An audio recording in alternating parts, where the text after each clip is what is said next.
जय हिंद दोस्तों, कैसे हैं आप सब। आप सभी का स्वागत है गॉर्जियस धाकड़ केमिस्ट्री प्रोग्राम में। साथियों, आज के शानदार कंसेप्ट के माध्यम से आपको integrated rate expression for first order reaction निकालना सिखाया जाएगा। टुडे वी डिराइव द धाकड़ expression for integrated rate expression of rate constant of first order reaction. First order reaction के लिए रेट कांस्टेंट की इंटीग्रेटेड रेट एक्सप्रेशन आपके सामने derive कराई जाएगी। साथ ही साथ इसी एक्सप्रेशन के माध्यम से हम हाफ लाइफ पीरियड के लिए शानदार एक्सप्रेशन डिराइव करेंगे। आप सभी जानते हैं फर्स्ट ऑर्डर रिएक्शन वो रिएक्शन होती है जिसका ऑर्डर ऑफ रिएक्शन एक होता है। मान लीजिए कोई भी शानदार रिएक्शन है और उस रिएक्शन के लिए कंसंट्रेशन जो रिएक्टेंट की है इनिशियल कंडीशन में वही है। किसी भी रिएक्शन के लिए रिएक्टेंट की इनिशियल कंसंट्रेशन ए है। Initial concentration of a reactant is taken at any moment is a और इसका एक्स जो कंसंट्रेशन है वो यूज हो गया।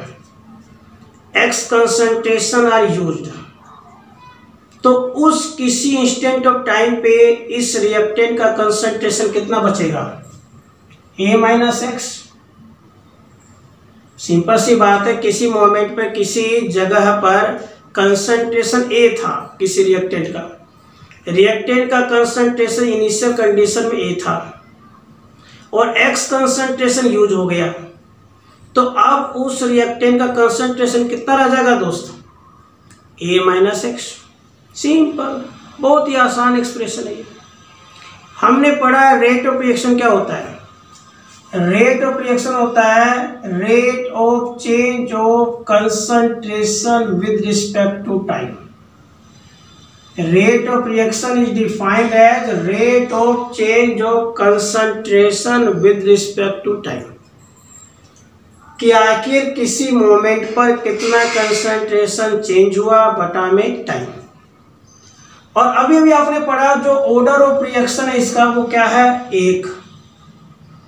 तो रेट लॉ के अनुसार rate of reaction is directly proportional to concentration और यहाँ ऑर्डर 1 है तो यहाँ रेट डायरेक्टली हो गया ए माइनस एक्स के। Confirm, so simple. हमने पढ़ा है कि रेट ऑफ रिएक्शन क्या होता है, rate of change of concentration with respect to time, तो ये हो गया dx बाई dt। और रेट ऑफ रिएक्शन डायरेक्टली होता है किसके, कंसंट्रेशन के। फर्स्ट ऑर्डर रिएक्शन है तो यहाँ पर a माइनस एक्स ले लिया।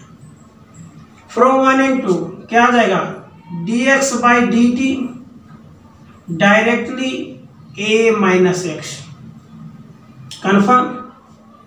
डायरेक्टली का निशान हटाएंगे, एक धाकड़ कांस्टेंट के पाएंगे।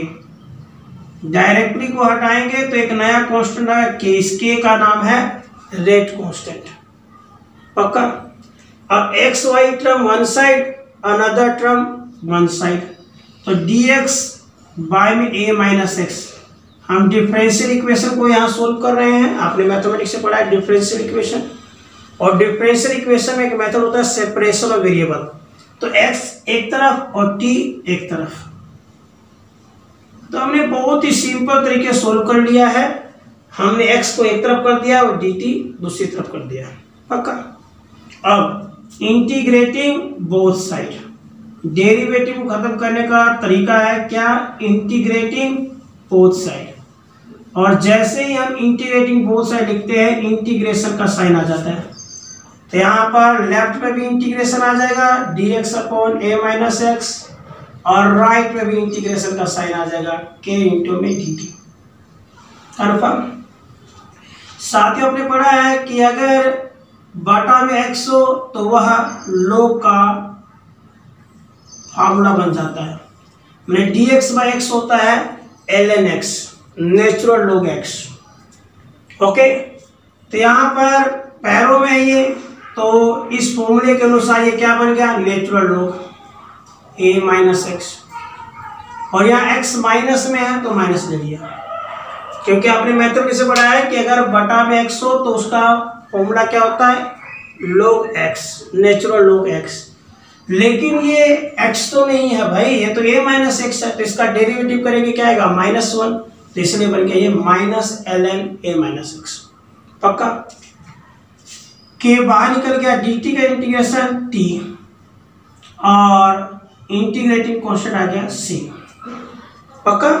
अगेन आई रिपीट, बटा में x हो तो log बन जाता है, तो ln a माइनस एक्स हो गया, x माइनस में है तो माइनस आ गया, k कांस्टेंट है बाहर निकल गया, dt का t बन गया और c है इंटीग्रेटिंग कांस्टेंट। अब ये c कैसे निकालें, तो उसके लिए हम इस्तेमाल करेंगे इनिशियल वैल्यू प्रॉब्लम। और इनिशियल वैल्यू प्रॉब्लम क्या है भाई, कि शुरुआती स्टेज में जांच करके देखो, यदि टाइम 0 था तो कंसंट्रेशन कितना था भाई, यदि टाइम 0 है तो कंसंट्रेशन कितना था A, शुरुआत में कंसंट्रेशन कितना था A, पुट कर दो तो that will comes out ln A equal to K into में 0 प्लस में C, तो C की वैल्यू आ गई -ln A। Confirm, so easy. अब इस C की वैल्यू को यहां पर आप पुट कर दो, इस धाकड़ इक्वेशन में पुट कर दो, तो क्या आएगा, that will comes out -ln a minus x equal to KT और C की वैल्यू क्या है -ln a। Confirm. log one side तो इधर ले आओ, तो इधर माइनस में उस साइड, तो इधर आके क्या जाएगा प्लस में, ln a minus x equal KT। Confirm, very easy.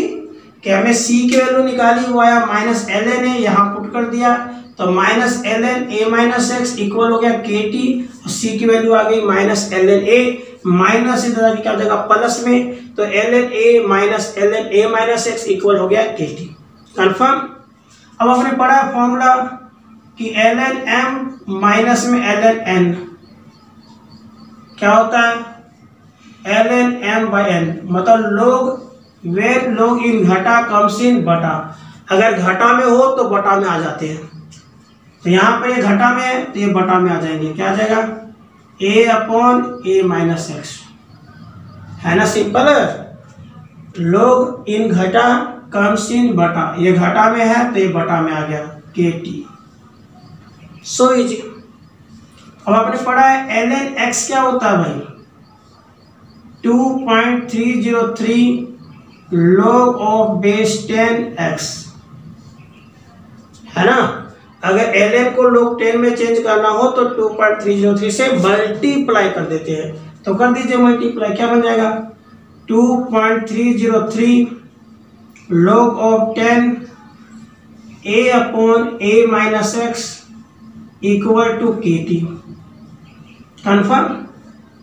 तो K की वैल्यू क्या होगी, मल्टीप्लाई में T तो इधर आएगा डिवाइड में T। दिस आर धाकड़ expression for rate constant for first order reaction. First order reaction के लिए हम रेट कांस्टेंट के एक्सप्रेशन बड़े धाकड़ तरीके से निकाल सकते हैं। कन्फर्म है ना, बिल्कुल आसान। तो साथियों आप पूरे जोश और जज्बे के साथ अपने पढ़ाई को जारी रखिए, आपका शानदार स्टडी चलता रहेगा। तो शानदार तरीके से हमने इंटीग्रेटेड रेट एक्सप्रेशन निकाली है फर्स्ट ऑर्डर रिएक्शन की, जो एक बार और समराइज कर देता हूं आपको। शुरुआती कंसंट्रेशन कितनी थी A, यूज हो गया X, तो कितना बचा A माइनस एक्स। रेट क्या होता है, rate of change of concentration with respect to time, और रेट फर्स्ट ऑर्डर के लिए किसके डायरेक्टली है, कंसंट्रेशन के, तो A माइनस एक्स के। इन दोनों को देसी तरीके से कंबाइन किया तो dx बाई dt डायरेक्टली आ गया किसके, A माइनस एक्स के। डायरेक्टली को हटाएंगे कांस्टेंट के पाएंगे, यहाँ पे k आ गया A minus x. Differential equation बन गया x वन साइड बाकी टर्म अनदर साइड, तो dx अपॉन में A माइनस एक्स बराबर आ गया k dt, integrating both side.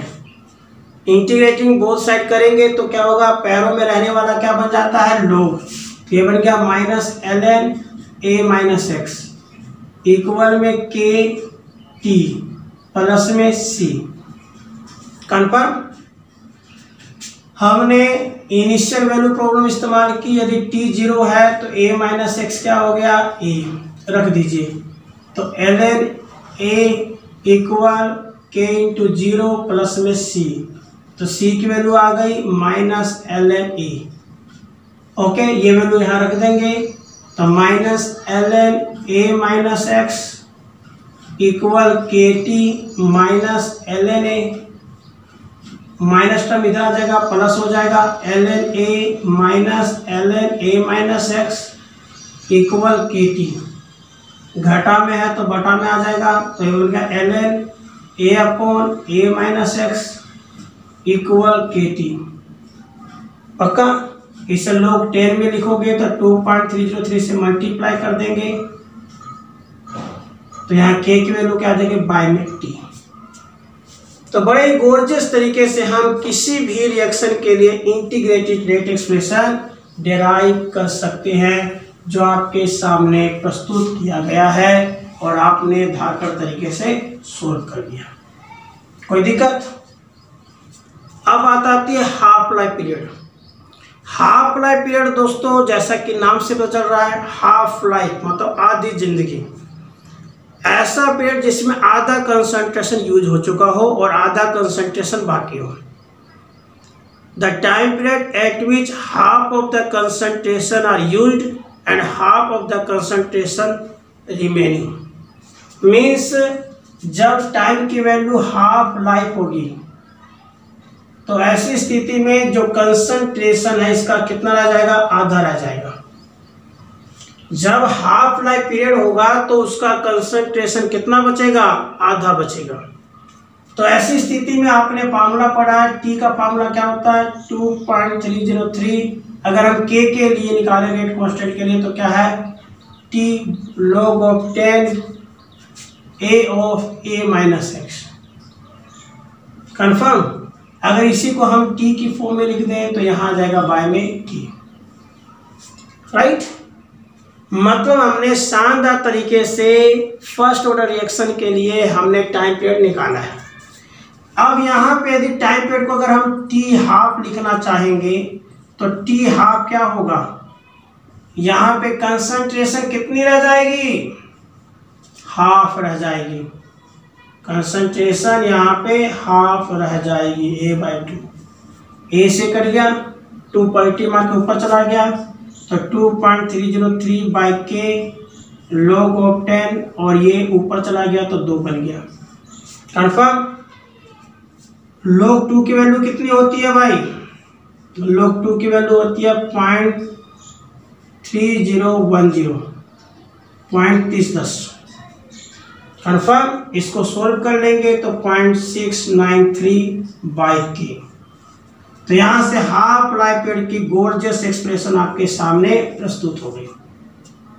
तो साथियों वेरी सिंपल, आपको हाफ लाइफ पीरियड निकालना बिल्कुल ही आसान है। इस फॉर्मूले का आप इस्तेमाल कीजिए जो भी डिराइव किया गया। अगर टाइम हाफ लेंगे तो कंसंट्रेशन आधी रह जाएगी, ए से कट गया, ये 2 ऊपर चला गया, log 2 की वैल्यू 0.3010 है। इसे सोल्व कर लीजिए तो ये शानदार एक्सप्रेशन आपके सामने प्रस्तुत हो जाएगी। तो आपने देखा कि बड़े ही गोर्जियस तरीके से हमने फर्स्ट ऑर्डर के लिए रेट कांस्टेंट और हाफ लाइफ पीरियड डिराइव कर दिया। ऐसे कोई भी कंसेप्ट मुश्किल नहीं है दोस्त, बस जज्बा हाई होना चाहिए, कॉन्फिडेंस हाई होना चाहिए। जैसे पंछी बिना 2 पंखों के नहीं उड़ सकता, वैसे ही विद्यार्थी बिना कॉन्फिडेंस और बिना फुल ऑफ डिटर्मिनेशन के कामयाब नहीं हो सकता। इसलिए अपने अंदर विश्वास रखिए और पूरे जोश और जज्बे के साथ आगे बढ़ते रहिए। हम आपके साथ हैं, हम आपकी पूरा मार्गदर्शन करेंगे और आपको आगे बढ़ाने के लिए शानदार तरीके से नए नए कंसेप्ट आपको समझाते रहेंगे। इस उम्मीद के साथ कि आप ऐसे ही हंसते मुस्कुराते कामयाब रहेंगे और पढ़ते रहेंगे, हंसते रहेंगे। फिर मिलेंगे एक और नए कंसेप्ट के साथ, सेम टाइम सेम जगह। जय हिंद, जय भारत।